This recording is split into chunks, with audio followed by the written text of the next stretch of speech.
Continuamos, como ya hemos dicho, nuestro estudio del capítulo 1 de esta segunda epístola del apóstol Pablo a los Corintios.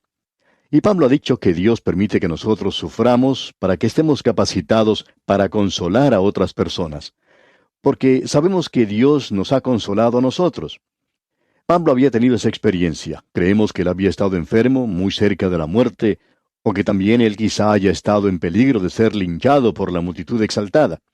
Y sabemos que él tuvo que escapar en varias ocasiones para salvar su vida. Y él podía decir entonces, allá en el versículo 10, sin parecer jactancioso, él podía decir, el cual nos libró y nos libra, y en quien esperamos que aún nos librará de tan gran muerte. ¿Qué cosa más maravillosa es esta, amigo oyente? Que él fue librado y que no hay arrogancia ni jactancia en él. Él puede decir suavemente, pero con mucha seguridad, que Cristo lo ha librado de la muerte. Y también puede decir ahora en el presente, me está librando. Y luego, sin jactancia, agrega, esperamos que aún nos librará. Pablo no sabía que él lo iba a hacer, pero él creía que así iba a ser. Por tanto, y en base a eso, Pablo se podía regocijar en el hecho de que Dios estaba permitiéndole predicar el Evangelio en ese día. Ahora él les había prometido a los creyentes en Corinto que él los visitaría, pero no había podido hacerlo aún, y por eso había creado un enemigo. Y ese enemigo estaba diciendo, uno no puede confiar en el hermano Pablo, él promete algo, pero no lo cumple. Y Pablo contesta eso, y lo tiene que hacer porque allá en la primera carta a los Corintios, en el capítulo 16, versículo 5, él dice, iré a vosotros cuando haya pasado por Macedonia, pues por Macedonia tengo que pasar. Pero Pablo no lo había hecho en esa ocasión en particular. Como resultado de eso habían comenzado a circular rumores que decían que no podía uno depender del apóstol Pablo.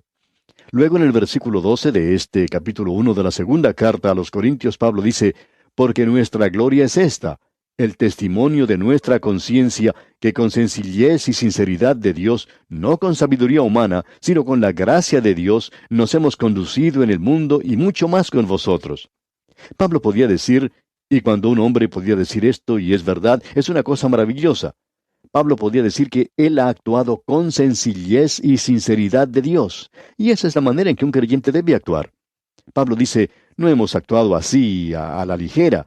Quizá parezca ser así, pero no lo es. Y luego continúa diciendo en una manera maravillosa que Dios es fiel, y a quien Él está sirviendo. Leamos el versículo 18 de este capítulo 1 de esta segunda epístola a los Corintios. Mas como Dios es fiel, nuestra palabra a vosotros no es sí y no. Pablo no dijo iré y luego no iré, como si estuviera dudando y cambiando de parecer. Nunca dijo eso. ¿Por qué? Porque Dios es fiel y Dios lo estaba guiando. Él estaba en la voluntad de Dios. Ahora en el versículo 19 dice, porque el Hijo de Dios, Jesucristo, que entre vosotros ha sido predicado por nosotros, por mí, Silvano y Timoteo, no ha sido sí y no, mas ha sido sí en él. En otras palabras, el evangelio que él había predicado fue un evangelio glorioso, positivo, y en él había un sí. Y aquí uno no tiene solo la seguridad, sino la seguridad del Señor Jesucristo. Y no solo eso, ahora él continúa diciendo en la primera parte del versículo 20, porque todas las promesas de Dios son en él sí, y en él amén. O sea que todo es positivo en Cristo. Él es llamado Amén. Ese es su nombre en el libro de Apocalipsis. Luego termina diciendo en la segunda parte del versículo 20, por medio de nosotros, para la gloria de Dios. Notemos ahora lo que dicen los versículos 21 y 22 de este capítulo 1 de la segunda epístola a los Corintios. Y el que nos confirma con vosotros en Cristo, y el que nos ungió, es Dios, el cual también nos ha sellado y nos ha dado las arras del Espíritu en nuestros corazones. No solo tenemos aquí al Dios fiel y verdadero y la seguridad del Señor Jesucristo, sino que también tenemos el ungimiento del Espíritu Santo. Hablando sinceramente, creemos que en estos dos versículos tenemos el ministerio total del Espíritu Santo en el día de hoy. Él dice aquí, el que nos confirma con vosotros en Cristo. Ahora, ¿cómo es confirmado usted, amigo oyente? Pablo había escrito a los Corintios y ellos habían sido muy inconstantes. Y ahora él les puede escribir diciendo, así que, hermanos míos amados, estad firmes y constantes, creciendo en la obra del Señor siempre, sabiendo que vuestro trabajo en el Señor no es en vano. ¿Qué quiere decir entonces estar confirmado o establecido? Creemos que es la obra del Espíritu Santo. En primer lugar, el Espíritu Santo convence al mundo de pecado, de justicia y de juicio. Eso fue lo que dijo el Señor Jesucristo. Y la segunda cosa que hace es que luego de haberlo convencido a uno, nosotros confesamos nuestros pecados y entonces aceptamos a Cristo como nuestro Salvador. Él nos regenera, nos cambia. Y no solo nos regenera, sino que Él vive en nosotros. Y no solo vive en nosotros, sino que nos bautiza. De paso, podemos decir que esta expresión en el versículo 21 es bastante interesante, ya que allí dice, y el que nos confirma con vosotros en Cristo, y el que nos ungió, es Dios. Ahora, ¿cuál Dios? Dios, el Espíritu Santo. A veces nosotros cantamos, salvo en los tiernos brazos del Señor Jesús, especialmente en un entierro. La palabra aquí no debería ser salvo en los tiernos brazos del Señor Jesús, porque cuando usted es parte de su cuerpo, usted está en Cristo, puesto allí por el bautismo del Espíritu Santo. Entonces, no está salvo en los brazos, sino que está salvo como un brazo del Señor Jesucristo, porque usted podría ser por lo menos un dedo en su mano. Es algo maravilloso lo que está diciendo aquí el apóstol Pablo. Nos está hablando acerca de la obra del Espíritu Santo y lo está haciendo en tiempo presente. Eso es lo que Él está haciendo en el día de hoy, amigo oyente, convenciéndolo. Él lo está cambiando, regenerando, y Él vive en usted y lo bautiza. Luego usted habrá notado que dice aquí que el que nos ungió es Dios. Este es un ministerio del Espíritu Santo que ha caído en desuso en el día de hoy. Uno puede leer allá en la primera epístola del apóstol Juan, capítulo 2, versículo 20, que somos ungidos y que lo somos por el Espíritu Santo. Es necesario que el Espíritu Santo nos guíe y nos dirija hacia la verdad. Nosotros cambiamos ahora del reino de la razón a la realidad, de lo hipotético a lo experimental, de la ficción al hecho. Nos levantamos de la muerte teórica al vivir actual. En su carta a los Colosenses, capítulo 3, versículo 1, dice el apóstol Pablo, si pues habéis resucitado con Cristo, buscad las cosas de arriba, donde está Cristo sentado a la diestra de Dios. En la primera epístola del apóstol Juan, capítulo 2, versículo 20, leemos lo siguiente, pero vosotros tenéis la unción del Santo y conocéis todas las cosas. Ahora, ¿cómo es esto? Bueno, por el Espíritu Santo. En el versículo 27 de este mismo capítulo se nos dice, pero la unción que vosotros recibisteis de Él permanece en vosotros, y no tenéis necesidad de que nadie os enseñe. Así como la unción misma os enseña todas las cosas, y es verdadera y no es mentira, según ella os ha enseñado, permaneced en Él. Este es un ministerio que nosotros creemos es muy importante, pero que ha sido descuidado. Él no da diplomas por correo, por así decirlo. Este no es un conocimiento que nos llega envuelto como un regalo. Creemos que hay muchas personas que piensan de esa manera. Usted tiene que tener al Espíritu Santo para que Él le enseñe, amigo creyente. Él es el único que puede abrir la palabra de Dios, la Biblia, y enseñarle. Esa es la razón por la cual la Biblia es un libro de milagros, y todos los creyentes debemos depender del Espíritu Santo. El Señor Jesucristo les dijo a los suyos, aún tengo muchas cosas que deciros, pero ahora no las podéis sobrellevar. Pero cuando venga el Espíritu de verdad, Él os guiará a toda la verdad. Eso es lo que Él quiere hacer con usted, amigo oyente, guiarle a usted y a mí a toda verdad. Volviendo ahora a esta segunda epístola a los Corintios que estamos estudiando, tenemos algo más que Pablo menciona. Dice, el cual también nos ha sellado. Este es un maravilloso ministerio del Espíritu Santo. Se nos ha dicho que no entristezcamos al Espíritu Santo. ¿Lo puede contristar de tal manera que se aparte de usted? No, amigo oyente, porque él dice, y no contristéis al Espíritu Santo de Dios, con el cual fuisteis sellados para el día de la redención. El Espíritu Santo lo entregará algún día, amigo oyente. Él lo ha sellado, y eso es lo mismo como llevar una carta al correo. Si usted quiere asegurar que esa carta llegue a su destino, pues usted la envía como correspondencia certificada o registrada. Entonces, el correo le pone un sello y garantiza así que esta carta llegará a su destinatario. Todos los documentos legales tienen sellos que garantizan su autenticidad. Anteriormente, cuando no había cercas para dividir los campos de pastoreo, los ganaderos marcaban a sus animales con un sello. Y el Espíritu Santo lo ha marcado a usted, amigo oyente, y usted le pertenece a Él. Amigo oyente, nosotros somos sus pequeñas ovejas y no nos vamos a perder. Quizás nos extraviemos un poco, pero Él nos encontrará. El Espíritu de Dios es lo que lo hace. Es igual que la mujer que ha perdido su aro o su anillo y limpia toda la casa hasta encontrarlo. y entonces se regocija por eso.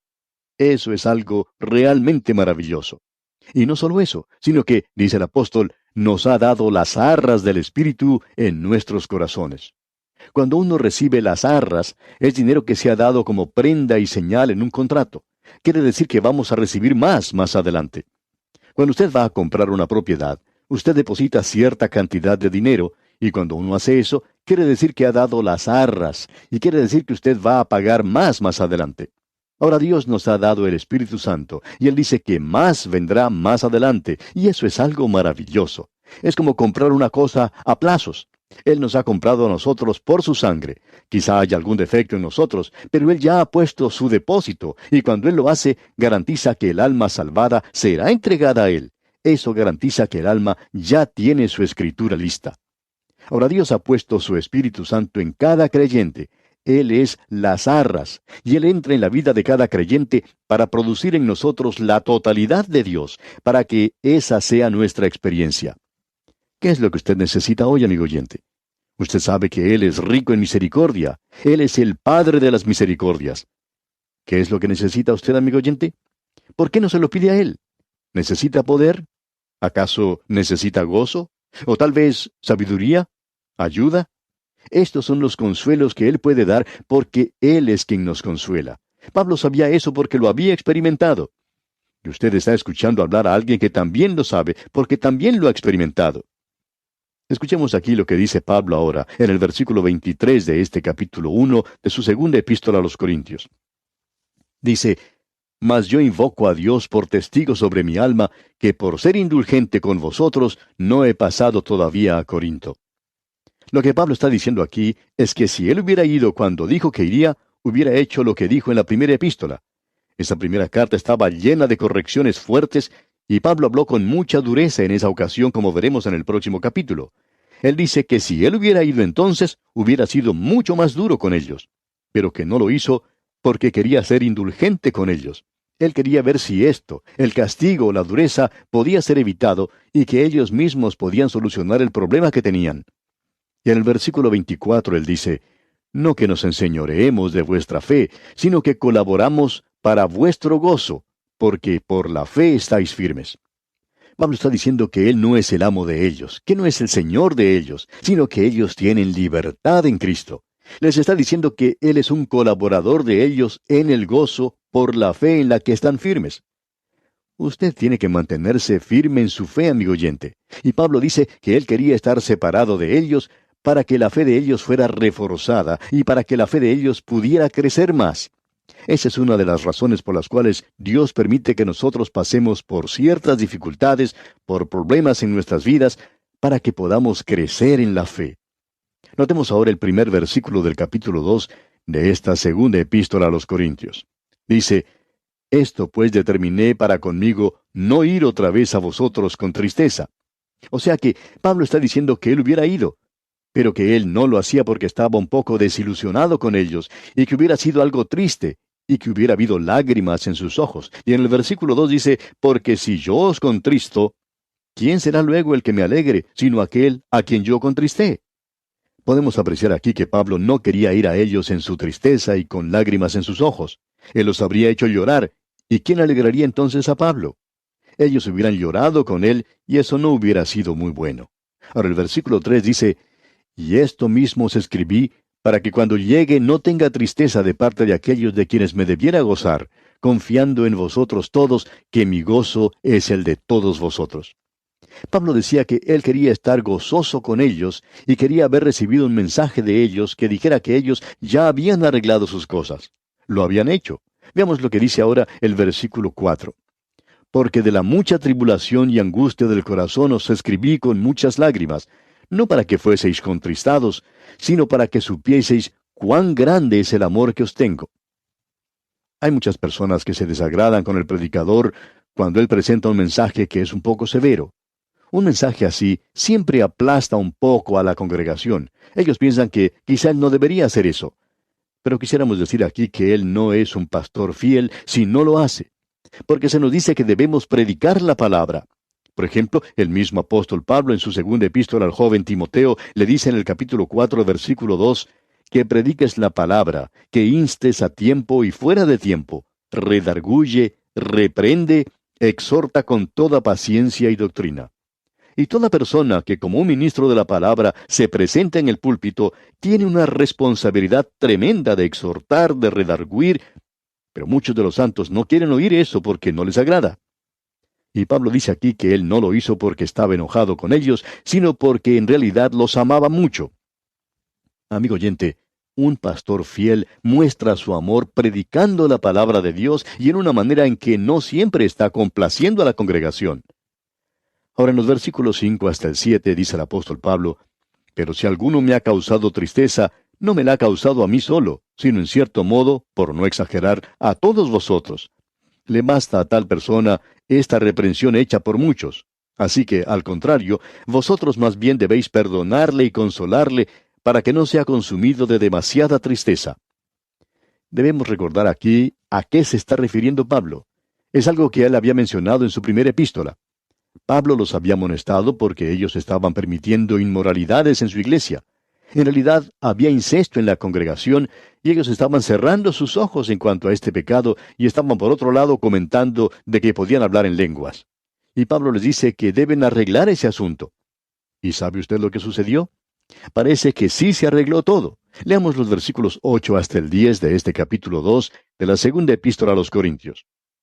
Por lo cual os ruego que confirméis el amor para con él, porque también para este fin os escribí, para tener la prueba de si vosotros sois obedientes en todo. Y al que vosotros perdonáis, yo también. Porque también yo lo que he perdonado, si algo he perdonado, por vosotros lo he hecho en presencia de Cristo. Y luego él continúa diciendo en el versículo 11, para que Satanás no gane ventaja alguna sobre nosotros, pues no ignoramos sus maquinaciones. Nos preguntamos si nosotros somos ignorantes de sus maquinaciones hoy. En su primera epístola, Pablo les dijo que no debían tolerar el mal, que lo debían echar de allí. Y ahora en esta segunda carta, Pablo dice que el hombre se ha arrepentido, que esta persona había reconocido su pecado y que ellos debían perdonarle ahora. A veces, el diablo logra que nosotros cerremos nuestros ojos a la inmoralidad. Y nos gustaría tener tiempo para decirle a usted cómo ocurre eso hoy.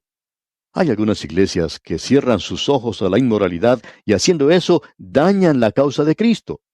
Pero si una persona comete un pecado y se arrepiente apartándose de su pecado, entonces, ¿qué es lo que debe hacer la iglesia? Debe sencillamente perdonarle. Y lo contrario a eso es que hay muchas personas que son fundamentalistas, demasiado fuertes en un sentido, y no quieren perdonar nada ni a nadie. Amigo oyente, eso también puede ser obra del diablo, como lo es el cerrar nuestros ojos a la inmoralidad. Allí es donde Satanás logra su ganancia sobre muchos creyentes en estos días, porque no saben perdonar. Hay muchas cosas que en algunas iglesias no se mencionan en el día de hoy. Una de ellas es que la gente no pide ser perdonada o decir que se han equivocado, y otra es que hay muchas personas que no perdonan a los demás. Tienen un espíritu que no perdona, y eso es lo importante que debemos notar. Bien, pasemos ahora a los versículos 12 y 13 de este capítulo 2 de la segunda epístola a los Corintios. Cuando llegué a Troas para predicar el Evangelio de Cristo, aunque se me abrió puerta en el Señor, no tuve reposo en mi espíritu por no haber hallado a mi hermano Tito. Así, despidiéndome de ellos, partí para Macedonia. Pablo dice que cuando estaba predicando el Evangelio, estaba entristecido en su corazón porque Tito no le había traído ningún mensaje relacionado con la gente de Corinto. Y aquí en adelante veremos algo que es maravilloso, ya que está relacionado con el Evangelio del Señor Jesús y la palabra de Dios en el día de hoy. Y aquí nos detenemos por hoy, amigo oyente, porque nuestro tiempo se ha acabado. Continuaremos este estudio, Dios mediante, en el próximo programa. Mientras tanto, que las bendiciones del Señor sean su más preciado tesoro, es nuestra ferviente oración.